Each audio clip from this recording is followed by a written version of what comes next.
රටක හැඟුම දන්න හෙටක පැතුම වන්න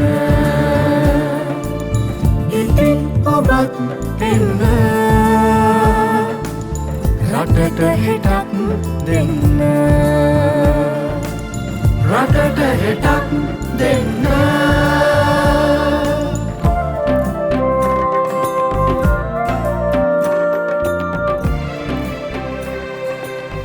මේ වැඩසටහන කෘෂිකර්ම පශු සම්පත් ඉඩම් සහ වාරි මාර්ග ගරු අමාත්‍ය ලාල්කාන්ත මැතිතුමාගේ අදහසක් විදියට මේ තාක් සිදු කරනු සංවර්ධන වැඩසටහන් වල ඉතාමත්ම වේගවත් වැඩසටහනක් විදියට ක්‍රියාත්මක කිරීම සඳහා තමයි ශ්‍රී ලංකාව පුරා වාරි මහිම අපේ උරුමය කියන වැඩසටහන සංවිධානය කෙරුණේ.